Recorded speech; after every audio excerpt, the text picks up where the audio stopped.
तेरी दरवाजा बंद कर देना. And now we are live on Facebook. Good evening, everybody. Welcome to today's Carvan special lecture. I am Ishan Sharma, founder of Carvan. And with me, I have a very special guest, Professor Seema Bawa, with us to speak on temples, icons, Mohras, Western Himalayan art, religion, and rituals. Professor Seema Bawa is an eminent historian and currently the head of the department at History of University of Delhi. Her research interests range from Indian art, ancient Indian art and iconography, Western Himalayan art and religion, which she is going to talk about today, modern and contemporary Indian art. Her recent work revolve around Gupta and post-Gupta Shaivism in northern India, exploring the experience and manifestations through image, text study, and the differential evolution of the Shaiva, tirtha, and pilgrimage networks, and history of post-independent art in India. He is the author of Gods, Men and Women, Gender and Sexuality in Early Indian Art, Religion, and Art of the Chamba Valley, AD 700 to 1300. So today she is going to talk about the Western Himalayan art. And without further ado, I would formally invite and welcome Professor Bawa to deliver today's Carvan special lecture. Over to you, ma'am, and thank you so much for accepting our invitation. Thank you for having me. And as I was telling Ishan, I'm extremely excited to be talking on this particular topic. Searching and doing field work for last 30 years or more on this. And, it's exciting to be talking about something you're intimately connected with. And disclaimer, anybody who's here and who hasn't read the title properly, it's not on Ladakh monasteries. And it's not going to be about on Ki, Tabo, Naku, and other Spiti monasteries either.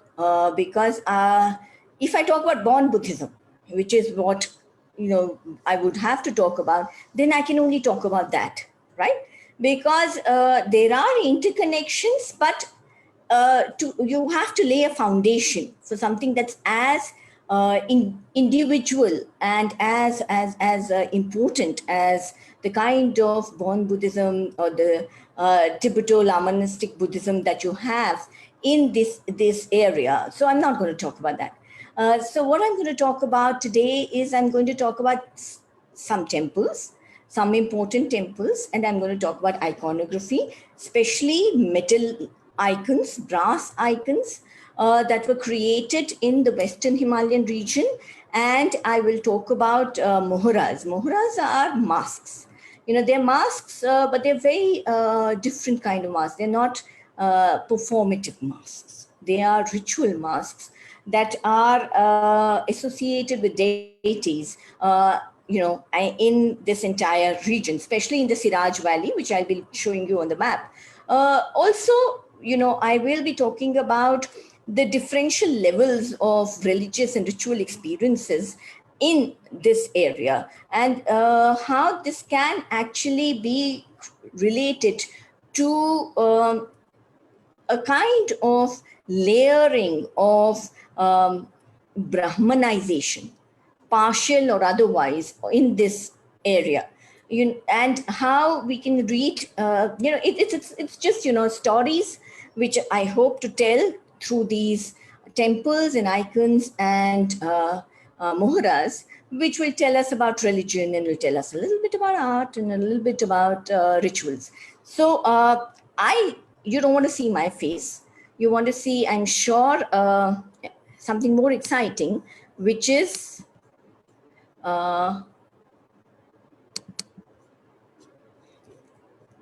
okay, can you see my screen? Not yet. I'm going to go into my screen. So what I'm going to do just now is that I'm going to show you these, which is, right, how do I, so, if you look at Himalayas, these are spaces which have been imagined to be sacred spaces. In itself, the entire geography of the Himalayas, it's a geo-religious space which is sacred, which is related to the ways in which from ancient time onwards, early time onwards, at least from the 3rd century BCE, in literary productions, we do hear of the Himalayas as spaces where heroes go to get their heroic powers. So, to get shastras, they go and meditate in the Himalayas. To get spiritual attainment or for renunciation, the rishis go to the Himalayas. So these are the kind of very sacred spaces which in the imagined as well as the real landscape have existed for the longest time. And these are also where the great pilgrimage centers really exist and have existed for a very long time. It's not like it's a modern or a colonial construct. In fact, it was changed and it was reread by colonial. But I've been looking at some texts of the sadhus, which they transmit amongst themselves. And there are some ancient routes, or at least early medieval routes, which connect the sacred spaces in the Himalayas, So this is at Tapovan. I know this is not Western Himalaya per se, but Tapovan is just above Gangotri, actually Gomukh. So it is about 14,000 some feet. And this is where you have sadhus living all through the year. And this particular fellow, lives there. And behind this, you see a very nice peak that is known as Shivaling. And I've climbed it. So, and these sadhus, like Swami Sundaranand at Gangotri, now he's unfortunately no more, but he lives in his temple come ashram, and he was very fond of photography. So he went around photographing the Himalayas and being an ecological warrior. Now, what is the space that I'm talking about? I'm talking about this space, right, at the moment. And as you can see that it's part of a cultural zone, which is very much, connected to Western Tibet.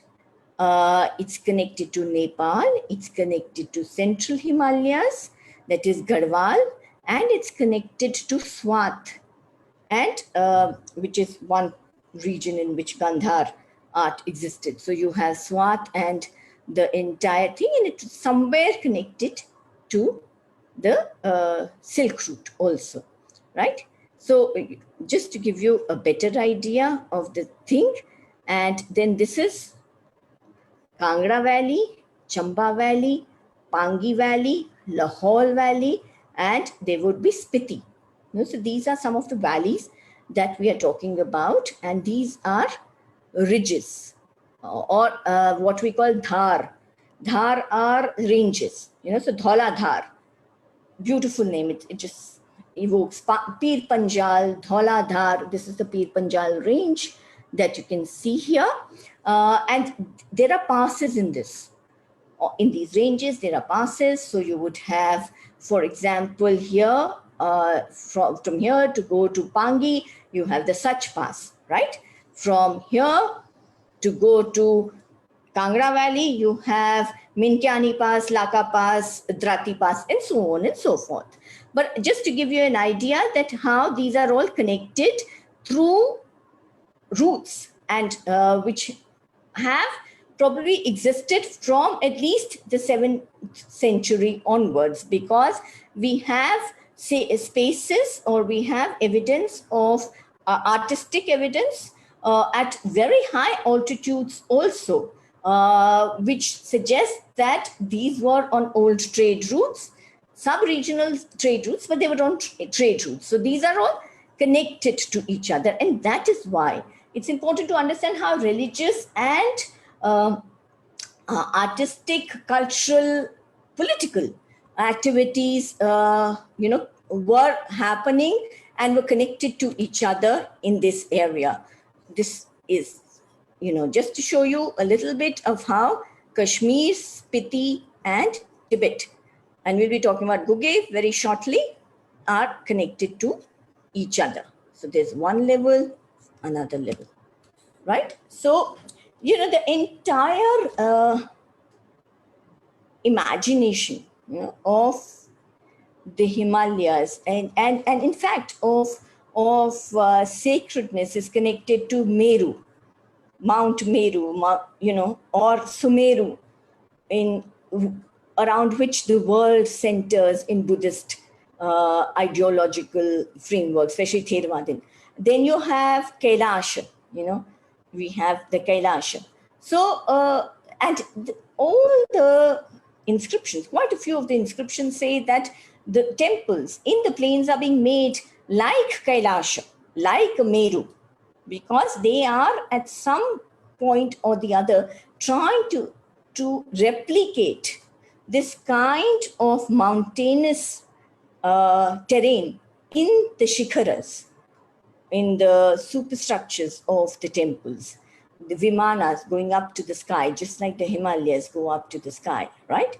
So, and if we consider Western Himalayas to be, or Himalayas to be a periphery, then it's a very visible periphery.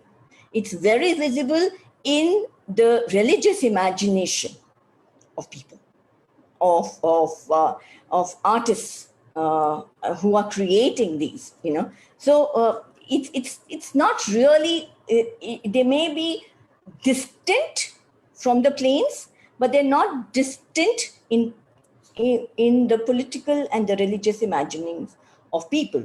And definitely, we do know in Kashmir, for example, that from the Mauryan period onwards, there's been a historical presence.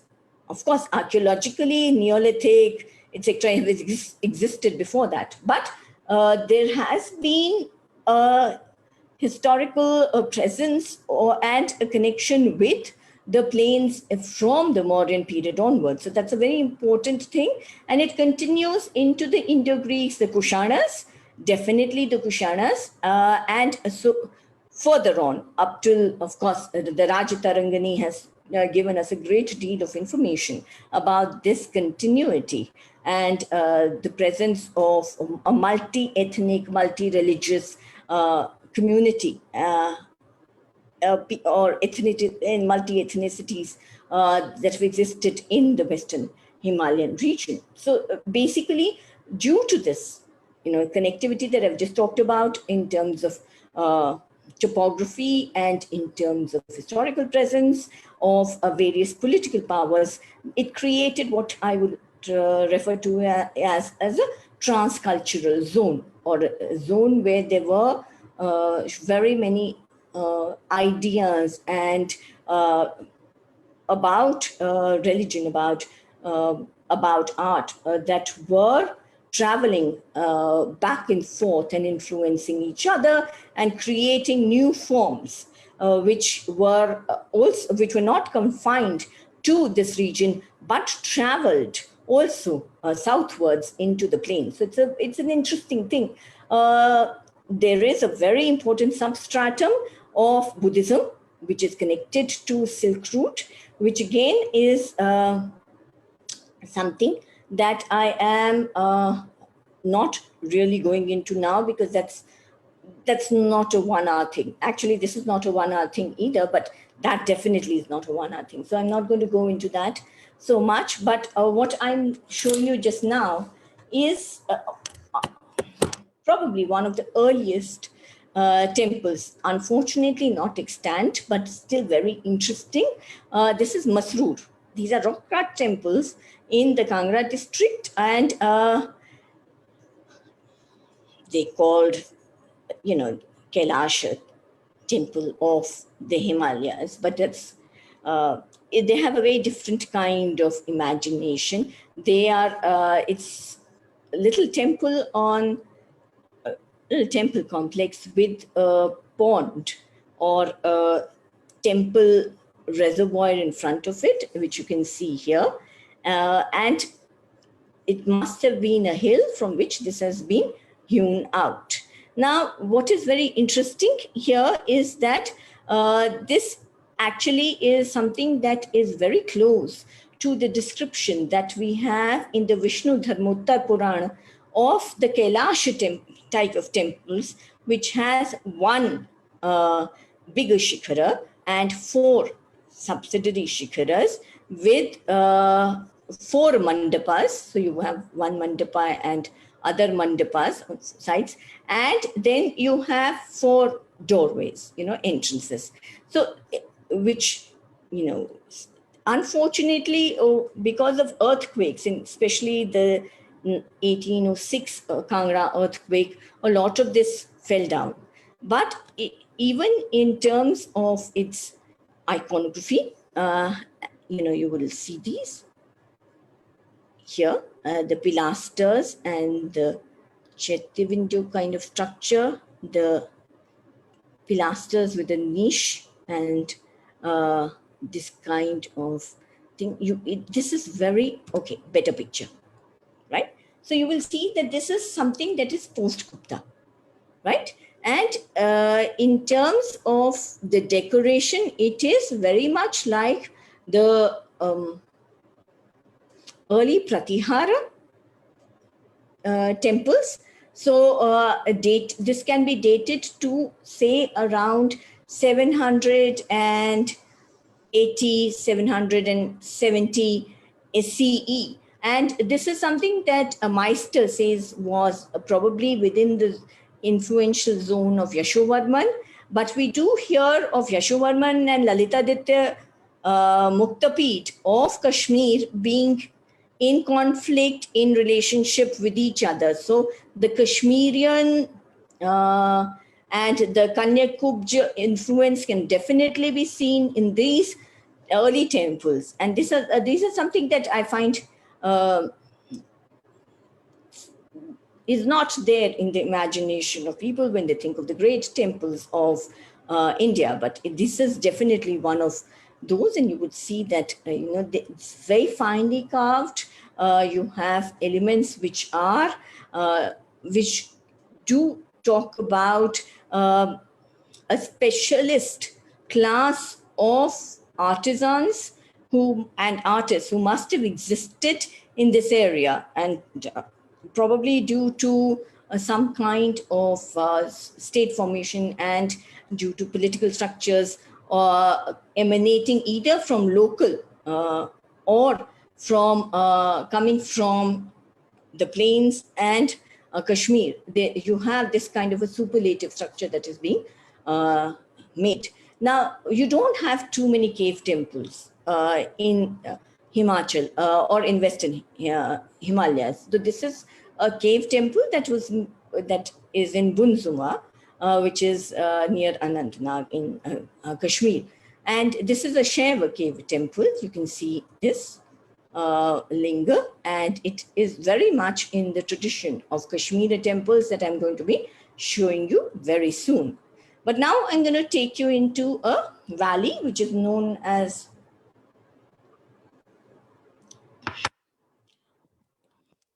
the Chamba Bharmar Valley.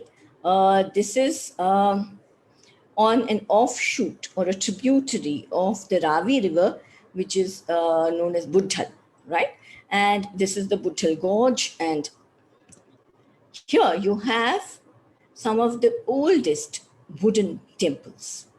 Okay, this is early 8th century, a Lakshana Devi temple with a facade made of deodar wood. So think about it, 1300 years of, it survived 1300 years, and it's very intricately carved, and it does have, influences from Gupta and Kashmir art both. Now, this trefoil thing that you see, we will be looking at when we do Pandarethan and other Kashmir, Martanda Pandarethan and other Kashmir temples. But this is something that comes from a northwestern North tradition. Okay, and then you have very evolved and a very interesting iconographic program that consists of showing Mithuna Shakhas, right? Gandharvas, flying Gandharvas with carrying a crown, which again I hope to show you very soon. This kind of pattern, which is again something that starts from the Gandhara period, gets adapted into Gupta art, and then can also be seen in Kashmir and Himachali art, as you can see here, this in this, and then you can see that there is a very, very well thought out iconographic program here. So you have the Gandharvas carrying this crown, the Patravali here, the Rupa Shakha, or the jab with figures, which is again showing us a post-Gupta development here, adapting some elements of Gupta iconography and Pratya, that kind of a thing into this, and then I come to another one, which of the same date. The outer structure is, of course, very much later, and this is known as Shakti Devi temple complex at Chatradi. You have Gauri Shankar here, and but this is the main temple, and it doesn't tell us anything till we come to this, right? This is again of the same king and the same time period, 8th century CE, made of deodar wood. And since this is less eroded than the other one, this one you can see very clearly that it has this kind of a three-pointed crown. Now, I can discuss this now. Now, where is this crown coming from? We see this in the iconographic programs right from the foothills onwards up to Kashmir and in Himachal. And in iconography, this becomes a distinguishing feature that we will be looking at even up to Western Tibet. A very distinct feature which I've seen in terracotta, one piece, in metal sculptures, in stone sculptures, and in these wooden kind of sculptures, and very clearly marked out Navagrahas, Bhadramukha, the Patravali, etc. But I don't want to bore you with all the details. What I will bore you with is the kind of Rupa Shakhas that you have here. And these Rupa Shakhas, you see the same kind of crowns that are very distinctive of the Bharmar Kashmir style of the 8th century and up to the 12th century. And you see that you have a Bhairava, you have Shiva with Nandi behind this. So very interestingly, and this is not confined only to this valley. You do see examples of this in Uttaranchal, in Dochamocha temples. You also see in Lahore, in Markula Devi, and in Tirlokinath temple, but also in Khorchang, in the Lakhang Chenmo, Western Tibet from the 11th century. So they just adapt that kind of iconographic program to the Buddhist language, Now, what is more interesting, even more interesting than those temple facades, is the existence of 4 icons, which was signed, so not really signed, but which have the inscription which says that they were made by a man called Gugga, Karmin Gugge, a man. And this Gugga is, and the patron was a person called Meru Varman, who gives his entire genealogy, the son of Aditya Varman and so on and so forth, of the Moshuna dynasty. And these icons were made by a man called Gugga. People have forgotten, in the valley, people have forgotten Meru Varman. They remember Gugga. Gugga is still a man who everybody will tell you a story about. That Gugga did this, and because of Gugga, the Devi had special dispensation, a special boon on Gugga. He's still worshipped, he's a hero. So this one sculptor has had a existence in the popular imagination of this valley for at least 1300 years, we would assume. This is one set of brass icons, and it says that this gives the genealogy of the person and the name of the second image is Nandi, which is a brass image, and it's not really the best looking of the lot. It's a very large, almost life-size image, but I like the inscription on it, that it says that he had built a temple like Mount Kailash on top of Himvant. So while it is in the middle of the mountains, he's still trying to build a temple to look like a mountain, right? With upper chambers, chandrashalas, and mandapas, and ornaments, and but it was made by the workman Karmin Gugga. This is the third of the set, and this is Ganpati, again with an inscription with the iconographic attributes of Ganpati, including Ekadanti, with holding laddus, in his hand, Ankusha, so on and so forth. But this is probably the best of all of them, which is Shakti Devi image at Chatradi, which is, you can't see the trefoil crowns here because the local people have put their own chatras and their own crowns, which is very important because these are not archaeological temples. They have been under constant worship and are still under worship and have a set of very complex religious and ritual presence in the lives of people still. Every day they will go and do darshan of these. They are annual and seasonal festivals and fairs that are associated with this. So it's a very live kind of a religious presence. And I think for me, as a historian, that's very important to actually try and study and be part of this kind of an environment. Please notice these medallions and the sharp nose and these eyebrows, because we will be looking at these in terms of transculturality and how these travel. These are things that have traveled and travel also further on from here, right? The inscription says that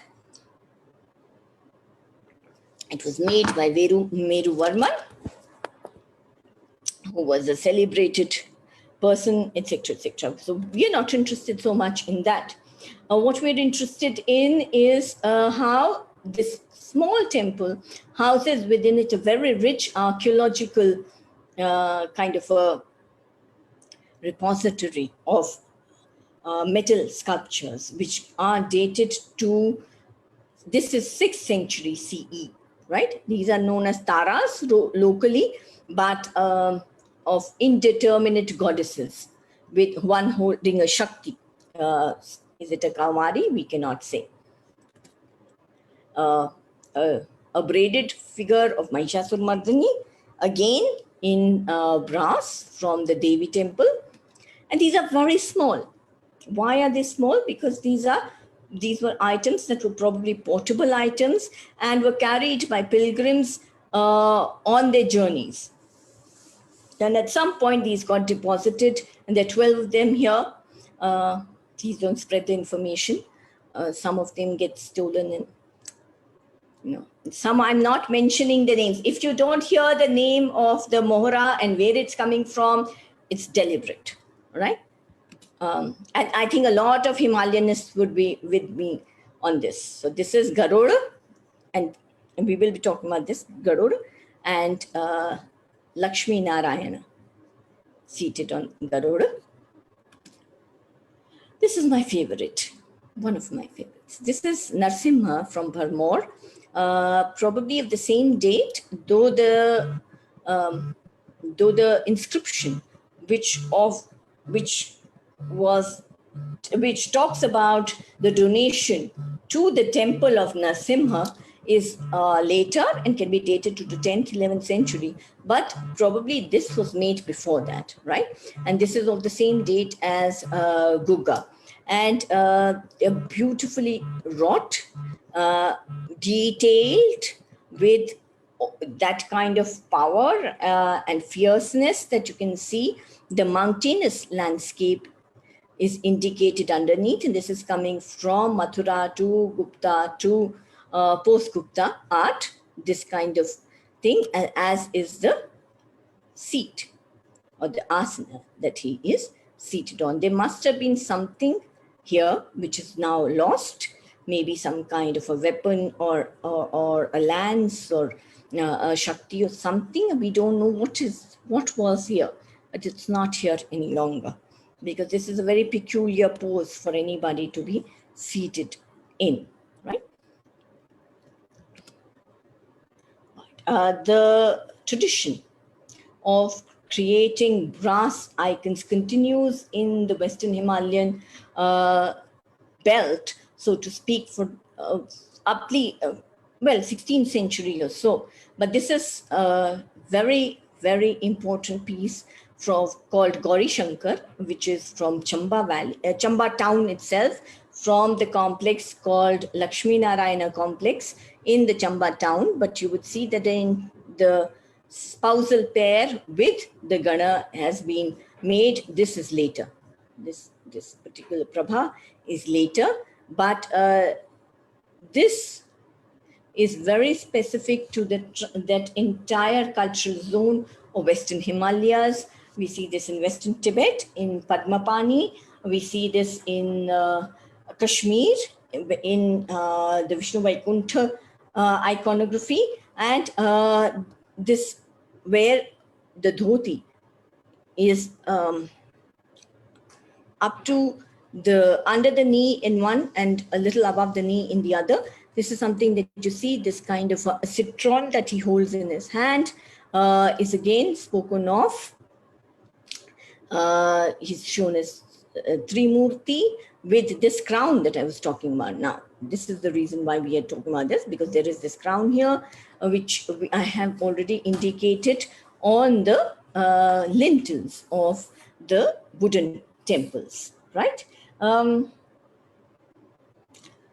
the other side, you see this Lakshmi Narayana. This Lakshmi Narayana is a Vaikuntha Vishnu Murti, a special form of Vishnu, which basically shows the viewers or the emanations of Vishnu. On two sides, you have Narsimha, Varaha, and the fourth one you can't see is Kapila. Kapila is the angry Muni, all right? So you have, and here you have, and I'll show you a better picture. This pedestal is later, and this is Garuda. These are Gada Purush and Chatradi. To show you something that can be compared to this brass icon is this stone sculpture from Chatradi of Gauri Shankar, but this has the original Prabha or frame, with all the deities and episodes from the life of the Puranic myths related to Shiva and Parvati, especially Shiva, all right? And the crown that we've already talked about, the three eyes, the downward looking eyes, oval roundish face, the akshamala, the citron, etc. All are elements that you can see here. Now I'm going to talk about a little bit about the textual tradition, just one text. I'm not going to go into the entire textual tradition. We don't have too much of textual tradition which can be dated and ascribed to the Chamba or Kangra or Sirmaur or these regions. What we do have is that Kashmir has a very strong textual tradition. And one such text, which is very important for art historians and cultural historians, is the Vishnu Dharmottar Purana, which this is the manuscript which was found in 19th century. But Vishnu Dharmottar Purana is something that's dated to the 7th century and to Kashmir, right? And it gives us a description of the gods and how iconography and how to make images so that the deity will remain close and have an appearance in accordance with the Shastras. So one such deity, and this is something that I'm going to talk about, is the Vaikuntha Murti, right, of Vishnu, which is very, very specific to the Western Himalayan zone, cultural zone. And it's so beautifully wrought. It is something that, of course, is also related to the Pancharatra theological development of the viewers. But, you know, Vishwarupa and Vaikuntha Murti are related to that kind of a development. It also gets articulated in the Vishnu Dharmottar Purana, and you get a description of this. And if you would notice, it's there from Kashmir, from Gandhar region, from the Swat region, in Kashmir, in Chamba, this entire region, you find this particular iconography. And this is something through which we can read connections, we can read relations between these, which could be feudatory, which could be warring, which could be, transactional. These are objects that could be carried. These are portable objects, except Hari Rai, which is an enshrined image in a temple called Hari Rai near the Jagan in Chamba. But usually these are not very big. These are usually about this big, so 18 inches to 24, 2 feet, that kind of a thing. Heavy, but, still carryable on mules. You would notice that here, this dhoti that I was talking about, which is something that you see in these Kashmiri Chamba brass icons, is this dhoti, which is like up to the ankle and above the knee, right? And you have a vanmala going around, the personified Chakra Devi and Gada Purush, the four faces, Narsimha, Varaha, and Kapila at the back, and this three-pointed crown, right? This is from Chamba. This is in the National Museum. This is again from Kashmir, and this is from and you can see the influence of northwestern India here. This is northwestern India, and you can read this through these. Sometimes you have Bhudevi coming out from underneath. Again, to show you some more examples, this is Kashmir an example. There are some differences between Chamba and Kashmir in terms of the crown and the solar things, and this is from Gandhar, right? So the mustached appearance, the change is some changes you can see. This is not confined to just Vishnu, but you also have, say, this is Avalokiteshvara of Queen Didda.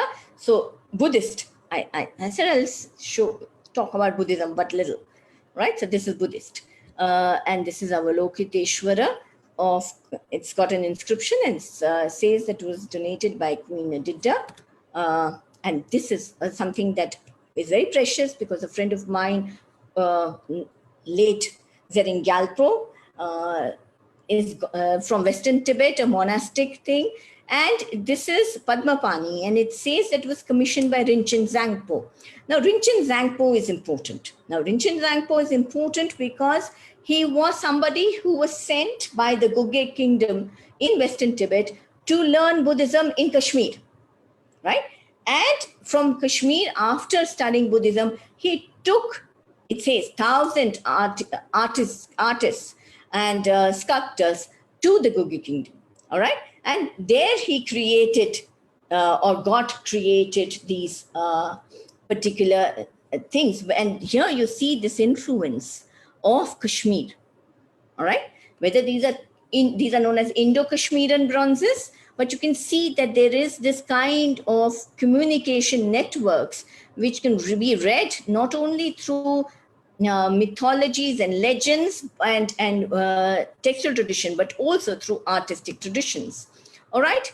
Now, this entire zone, okay, I'm going to talk about and how this develops in the terms of the artistic things. This is one of the last things that I'm doing in terms of temples and icons, and then I'll just go on to a little bit of rituals. This is, you just see this. This is known as the stupa of the double-headed eagle because and it's very important because it's showing you 3 different styles of architecture and the knowledge of these styles. This is the Torana of stupas.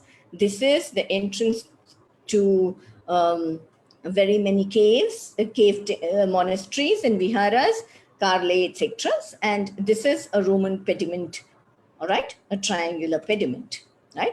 And this is Parihaspur, a lovely name, a town founded by Lalitaditya and Parihaspur, the city of laughter, you know. But it had a Buddhist monastic structure and a stupa, which is no longer extant. But see this, okay? This is another creation of Muktaditya, Lalitaditya Muktapid, and this is the Martanda temple, right? And this kind of triangularity with this trefoil arch, right? We see in the pediment at Lakshana Devi. On the facade of Lakshana Devi, we also see this here, which is very much a Kashmirian thing, which has been adapted from Gandharan art, and it's just majestic. You know, it in terms of its scale, it is very big. But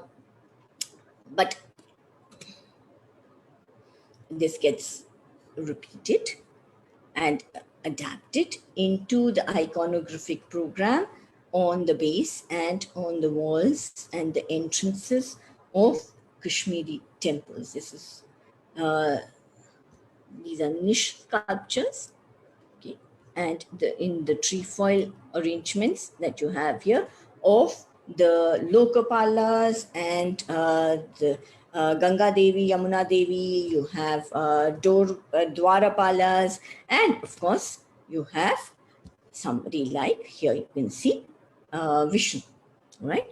Vishnu surrounded by his consorts, right? Just to give you a better of Yama. Now, what I like, and this is Pandrethan, 10th century, it's in Badami Bagh cantonment, but you can see that this is being simplified. It is surrounded by spring water, Narasta. Again, I've edited this, and then you can see influences of this in one of the biggest temples in the Kula Valley, known as Bajora. the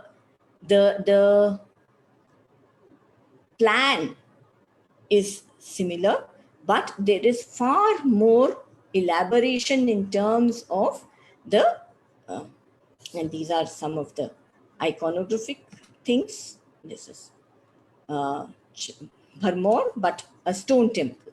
There are also stone temples, and in fact, the pediment that you saw was probably a Vaishnava temple that was put in front of a Devi temple. But now I come to how these spaces and these religion and ritual are connected through sacred spaces in these areas, right? So this is part of the Mani Mahesh Yatra. There is a regional yatra or a pilgrimage that starts from Bharmar and goes up to the Mani Mahesh lake, which in many ways imitates the Amarnath Yatra, right? So you have the same Chadi Mubarak that is brought from one place to the other and taken up to the sacred, not a cave, but a sacred lake, and brought back then.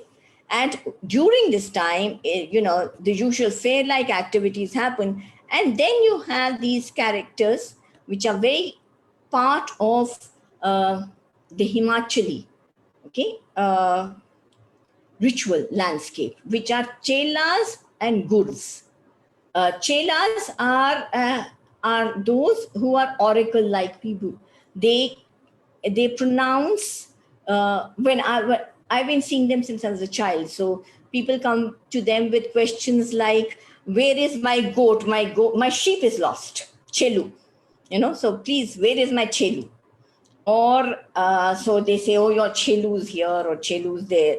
And since these are gaddis, one of the ways in which these networks of communication are established are through tribal communities that practice migratory subsistence, and such as transhumans. And Gaddis are very much part of that. The headquarters of Gaddis is Bharmar. But I've seen them, and I walked with them, and they walk great distances over very, very difficult passes, etc. So from into Uttaranchal, into Kashmir, into Lahore, so they are all over, and with them they take their ideas, and not just goods and sheep, but also ideas and rituals. Chelas belong to that particular community. These are from the Gaddi community, and they are oracular. These people are not. These are sadhus that come from the plains, right? And they are the custodians of taking the chadi. Then we come to local. These are known as thadas. And these are, you find them on roadsides, and you find them on peaks and high passes, everywhere where you would have Shivaling, or you will have these kind of trishulas, etc. And this makes a sacred space, right? This is a sheep or goat that is being taken to be sacrificed. So when there's a new lari that comes into the house, a new bride that comes, then it's sacrificed. Or for Mundan, it is sacrificed. Or during Navratras, it is sacrificed. The sacrificial rituals still exist, but they are even more interesting, right? So now we come to one particular temple called Teban Mahadev. This is above, on the road to, it's technically in the Shimla Valley, but it's above Rampur. And this is, you would see that here, the main icon is a Shivalinga, on front of which is a Mohra, which is a mask. Behind this is a row of Mohras that are also have the same sacred value. They are taken out in procession. The linga cannot be taken out. The Shivalinga is not taken out, but the Mohras are taken out, seasonally. All right.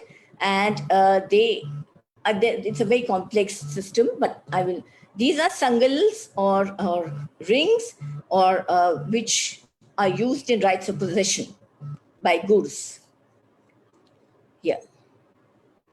Yeah, this is this is something that was part of a DFG project. So Maxwell, my guide, and I have done this together. So this is the main temple. There are Shivalingas. This is the courtyard. This is the shrine per se. This is a wooden shrine, but there are also small stone shrines everywhere from Jagatso onwards. But this is the Ratha Pavilion. This is where the palanquin, which is the Ratha, is kept. But this is also where two rituals which are associated with Himachal called Bunda and Shanda take place. These are Purushamedha. These are related to human male sacrifice. And till they were banned, you would have a man with the perfect man from the tribe who would have to weave a rope, a chosen man, and he was bribed. I'm sure he was bribed in many, many ways. He had to weave his own rope, and this rope was suspended from a high point and fixed to a low point. And this man was put in a little, I won't say it's like a gurguri. It's a little cart, and this was suspended to the rope. He was made to sit on it, and he was pushed down. All right. Now there are arrangements that he doesn't die, right? So there are mattresses and this, that, and the other. Usually he would die, right? And human sacrifice would take place every 12 years in Nirmand and in certain parts such as Teban. It's also called Shand. Now they've substituted a goat. So the goat dies. They put the goat and put it down. What I want to avoid, this one layer that still exists in the ritual cycle of Himachal and probably comes from a pre-Brahmanical layer. And it's very interesting that in temples you have the Shivalinga, you have Mohras, and you have spaces for sacrificial rituals, and then you have other spaces. This was an altar that was being made above the temple, right? In one layer of the Bhandar, or another part of the temple, which was very much like a Vedic sacrificial space, the yajna that was originally made. And then you have these. So many levels exist. This is pilgrimage, I'm just going to talk about, since I have 7 more minutes. So I will talk about a little bit about this pilgrimage, and then end with some very interesting characters from the ritual and religious makeup of Himachalis. Well, I find them interesting. That which connects these kind of spaces with each other, the plains, the mountains, the theologies of Veerashevas. These are Janghams who are Veerashevas, and they come and these sadhus are the jajmans who are the patrons of these Veerashevas during the Minjar fair, or a Minjar, that's a festival that happens, and which is also part of, later you have the Mani Mahesh Yatra starting from this. They are preparing the chadi, and these sadhus have usual appellations of Puri, Giri, etc., which are akhada appellations. So Shaiva akhadas send people, or these people volunteer to go and stay in the mountains. And there they carry out these kind of rituals and ritual pilgrimages where they are preparing the chadi, or the chadi Mubarak, one of which represents Shiva, the other one represents Parvati. And they are tied together and tied up with something called shalu. I can't go into all the details, but a grand feast is prepared, and you have all kinds of sadhus, Naga sadhus, Akhada sadhus, and then you have the Veer Shivas who are singing the praise of Shiva here, and they go on this journey. Besides this pilgrimages, you also have ritual performances and rituals that are related to temples, which are otherwise, the Shakti temple, the Devi temple, so on and so forth. And this is something that's related to the Chatradi. This is the Rath Yatra of Batuk Mahadev. There is a small Kashmiri, there's a small Shaiva Mohra that is kept there, and that is taken out in procession. And there are rites of procession with masks and dances with masks, where the Devi is not celebrated. It is Batuku Mahadev who is taken out, and so the masks. There are other masks. These are known as Mohras. Mohras are, but these are kind of objects that I had just shown you in terms of the ones at Teban Mahadev, and they are there in the entire Kulu, Shimla, not so much in the Chamba Valley. But in these areas, you see them. Every village would have a Mohra, and these Mohras are could be historical and dateable, but they need not be. Very many have existed from the time of the Pandavas. Kab bane the? Pandava ke samay mein bane the. And they're usually found, they're supposed to be found objects, very many, that, a farmer slept and he dreamed and he dreamt and he dug up the space and the Mohra came out, because that is where the god wanted to appear. Or a cow went and was wandering, and the milk came out of the cow over a space, and this was how they discovered that there was a Mohra buried there, which was a form of the Devata. And now these are all Devatas. Mohras are Devatas, they're divine. And you have Mujni Devi, obviously, a Shaiva presence, because you have a Shaiva objects. This is from 14th century, but this is from Shiva, a Mohra from the 9th century. I've seen more. What do you do with the Mohras? Right? So at Mamel, the Gauri Shankar image, this is in Karsog Valley, is enshrined. But the Mohra goes out, right?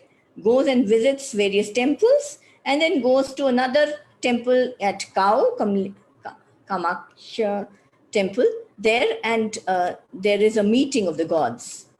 And the gods travel. They love to travel. They can't stay in one place. So the Devatas go in and out, and they have, when they meet each other on the road, they dance, and nobody wants to give space. Sometimes one Devata pushes the other Devata into a pond or off the road, or there are at main events such as the Kulu Dussehra or the Mandi Shivratri, there are hierarchies and orders of precedence as to which Devata will go first and which will go second, right? So this is the Mohras all dressed up on going to the main fair. Usually they're not always so dressed up, but you can see that they have a chhatra and they have a very, okay. So I'm just going to now talk about, bind it all together and just talk about, another layer in the Kashmir, in the Western Himalayan things, which consists of Nagas and Yakhas and Mishanus. These are godlings, so to speak, but they are very powerful beings who are actually all related to each other. The Nagas are all related, and through them sacred geography gets related. So Kamru Nag and Basuki Nag and all these Nagas inhabit, the 18 Nagas inhabit parts of Himachal. For example, in Kinnor, the villages one on top of each other would have Naga brothers who visit each other, and there is a hierarchy between them which has to be maintained. And now this is one way in which through ritual certain hierarchies are actually also created and maintained, social hierarchies, religious hierarchies, so on and so forth. The other thing that I want to talk about is Mishanus. Then you have intermediaries. This is a Mishanu of so-and-so god. That means that he's the Wazir. So his presence is outside the temple. So before you go in, you go and say hello to Mishanu, who you give a lock or whatever he eats. Once he wanted to drink a limca, I don't know why. But in one of the places that I went to, the Mishanu just wanted that. Then you have Dakinis. Dakinis who are terrific presences and who exist at various points, and you have to propitiate them. You have Yakas, probably Yakshas, just like Dakinis or Yakshis, that have developed over time into malefic presences. I haven't even talked about Himachali architectural techniques, but what I'm saying is that that there is a hierarchized belief system here, and where you have the mainstream Brahmanical gods, Gauri, Shankar, Vaikuntha, Vishnu, so on and so forth. And then you have spirits, then you have sacrificial rituals, you have so there is this localization of Brahmanism, and there exists still, and very importantly, you have a layer of rishis, and which are still worshipped, and some of the Mohras are of Jamdagni. Okay, so Parshuram, Ghatotkacha, Shringa Rishi. So people you don't really see in mainstream worship, temples, etc., in the plains, but in the Western Himalayan region, you still have spaces which are associated with the rishis because they were Himalayanic in character. And in central India, of course, central Himalayas, that Duryodhan is also, and the Kauravas are also worshipped. But I find that interesting that you have so much of complexity within a space where it is said that Brahmanization and, did not penetrate as much as, it did in the plains. And these are considered to have remnants still of pre-Brahmanic religious identity and of religious context. So I think I'll stop at that. And I hope I've given you food for thought. That's it. I don't think I can do more in 1 hour, but I just wanted to raise a few questions and issues related to Western Himalayan art.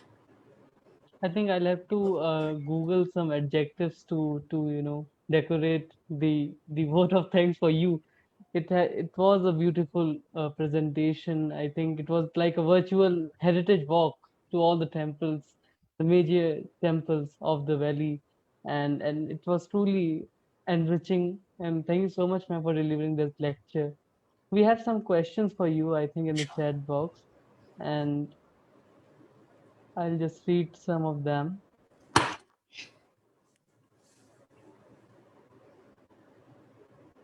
Uh, L.A. Mahfouz Priye wants to ask that do we have examples of shrines converted to other religious spaces? Oh, yes, we do. We do.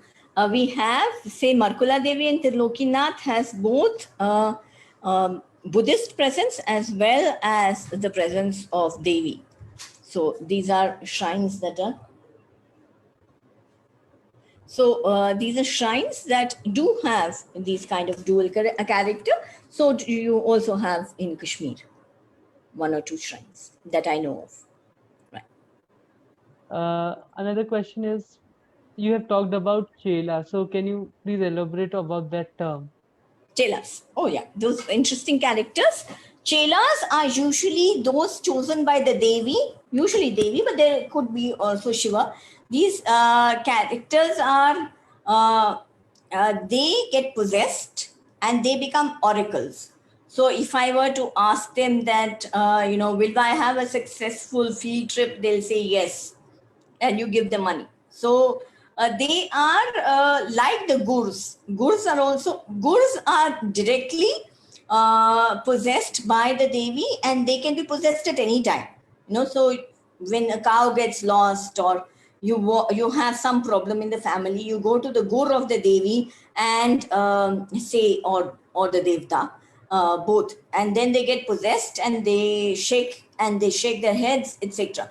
Chelas are rather more dignified people. They don't get possessed in that particular way. They're not shaking, they're not dancing, but they will sit and become oracular in character.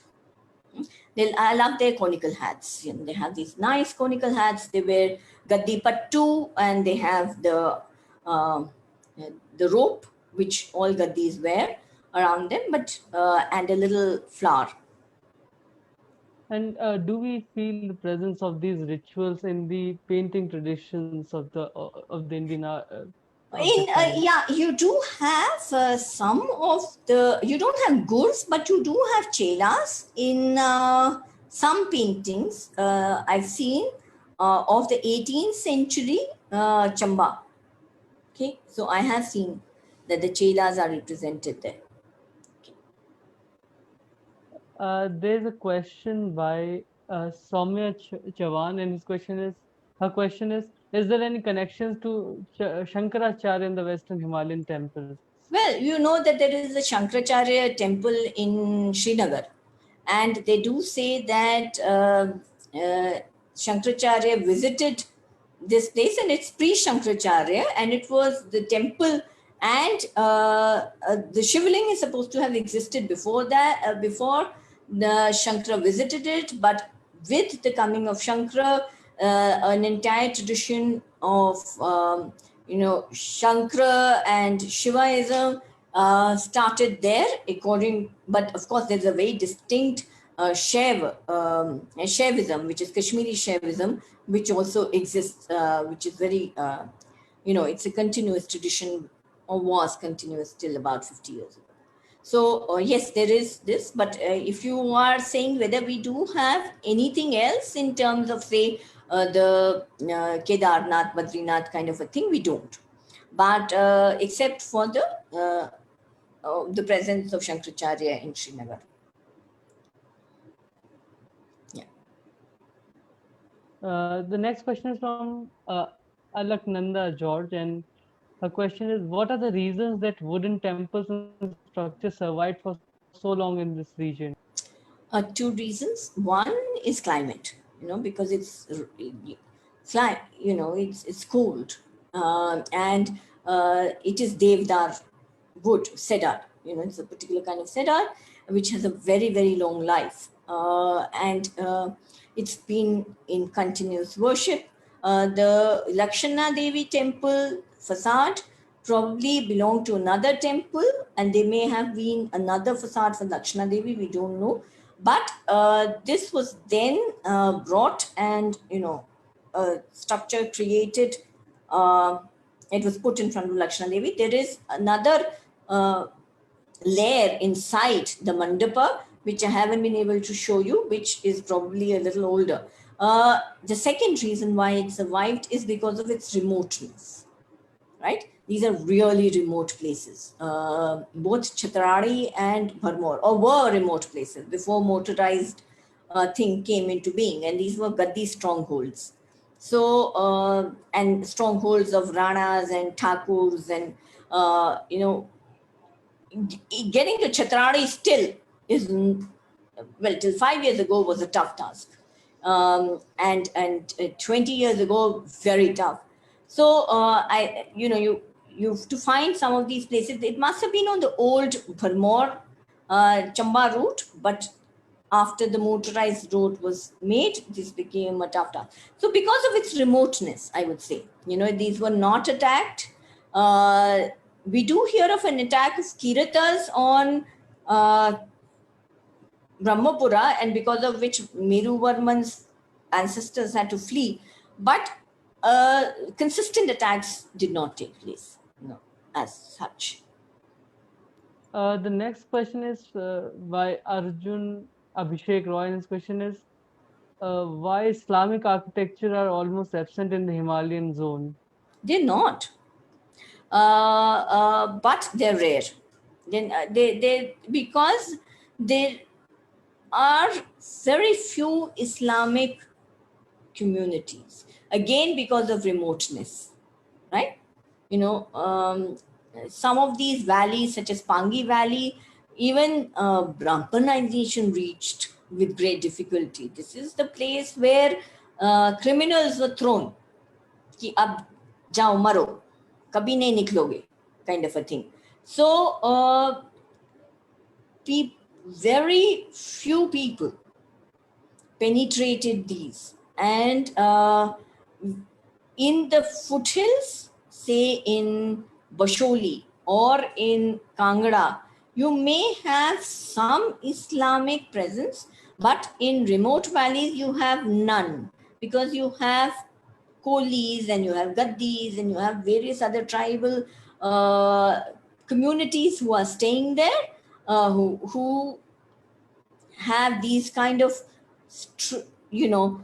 pre-Brahmanical or non-Brahmanical religious affinities. You do have the Gujars, but Gujars do not live in very high pastures, and they don't go across high passes. Gaddis will go across high passes. Gujars from say 5,000, 6,000, maximum 7,000 feet will move downwards into the plains. What the Gaddis do is that they move from say 6, 7,000 to 14,000, 15, 16,000 and go on to the other side. So they are using the high passes. The Gujars who are Muslims will move downwards into the plains during the winters. So they really don't have, one, they're not permanent. Unlike the Gaddis, they don't have those kind of permanent villages. The Gujars have deras. So you have mosques, but very small, very few. And you don't have historical architecture of the Muslims in Himachal. You have in Kashmir. We'll take two more questions. This one is from Ravindra Basavda, and his question is: you mentioned Raj Tarangini. Can you please elaborate on this as to whether this text was used in any way in this region? Oh, yes, it must have been used. Rajtarangani is a very important text, and it talks about historical characters and their intervention in the political and religious landscape of this region. Because, Didda, I just showed you Navlokiteshwara dedicated by Didda. Didda is a person who's mentioned in the Rajatarangani. Also, when I was studying some of the really tiny characters, Ranas and Thakurs, bit in this region, these areas are mentioned in the Rajatarangani. And their shifting loyalties between Kashmir, between Chamba, between Lahore, these are mentioned in the Rajtarangani, that they are fickle, and they can't be trusted. Uh, all that is there. So it has. Just don't think in terms of the large dynastic politics of the Kashmir, Srinagar and the valley, but it also talks about sub-regions which we need to be aware of, which are actually historical in character. The last question for the evening is by Sanjay Bhandari, and his question is: you mentioned Mohras under two categories, the Shaiva avatar or Devi avatar. Is it valid for all the cases of the Satluj and Bias Valley? Because there are many more with specific names and avatars associated with Oh, yes. Mohras. Oh, yes. Oh, there are so many. I'm sorry if I gave that impression. You have Jamdagni and you have Gyagi and you have, you have Kamru Nag and you have all the Nagas and all the Devatas that you can think of, all the Rishis, uh, regional, not just regional, gram level devatas, all of which are rathas. Then they have hierarchies. Some of them are, allowed to go and pay obeisance to Raghunath ji at Dussehra festival, but not all of them. Some of them are so small that the poor things will go around their own village or maybe to a local fair, but they're not, so I think there are so many of them. No, it's not just Devi and uh, Shiva. These are just the prominent ones. You have all forms and avatars of even Nagas have avatars. So some is a wazir of somebody, somebody is whatever. So there are proper political and religious hierarchies that are created between them. I hope that answers your question. But it's a very interesting thing. I haven't been able to do all of them. What I'm interested in terms of Mohras is how they represent a very mobile way of communication and network, and they also represent another layer of iconography, which is somewhere intersecting with Brahmanical iconography, but is not.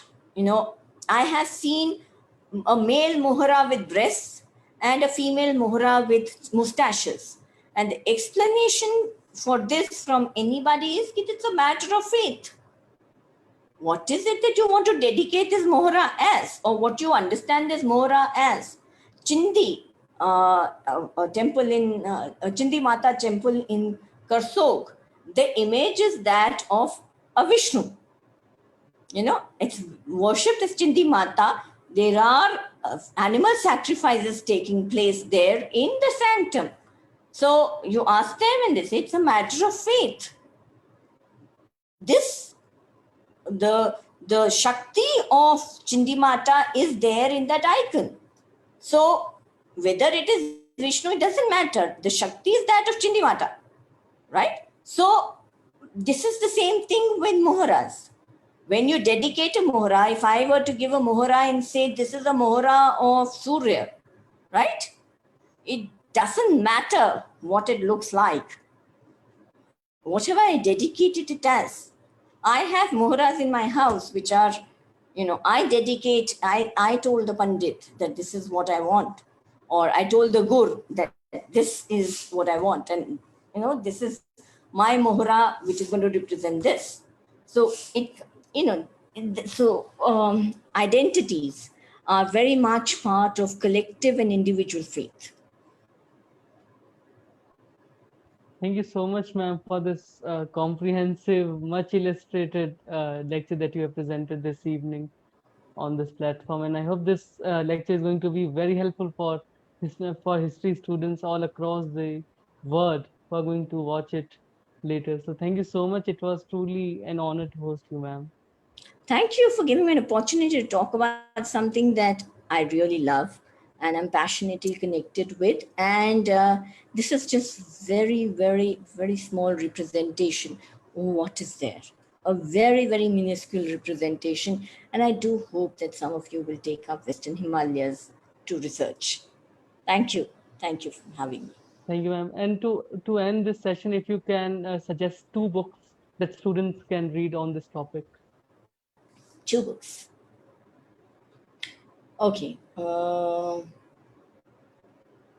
I think that V.C. Ohri is very good because he's done a lot of work. He was the curator of the Buddhism Museum in Chamba and later in Shimla. And he has sculptures of Western Himalayas, a book like that, something like that. Then just one. Kashmir, there are so many books that exist. I can't think of one single book which will talk about just the art of Kashmir, but Pratap Pal has worked on this. What else? What else? What else? Let me just think. Still, if you want to look at the Gazetteer or the Antiquities of the Chamba State by Fogel and Hutchinson, and the History of the Punjab Hill States again by Fogel, Jean-Philippe Fogel and Hutchinson. They are still very good, and I really enjoyed those. Then I think you can start with that. Then I liked, if you want to go into Shaiva Agamas, then Drabu has worked on Shaiva Agamas, and I think that would be very interesting for you. Yeah, I think let's start with that. Right? I hope these are interesting and something that you can work with. Thank Right? you so much, ma'am, and thank you so much everybody who joined us live this evening on Carvan. The video will be available on the YouTube channel, so don't forget to share, subscribe, and comment on the video. Thank you so much, and have a great day ahead. Thank you so much. Okay.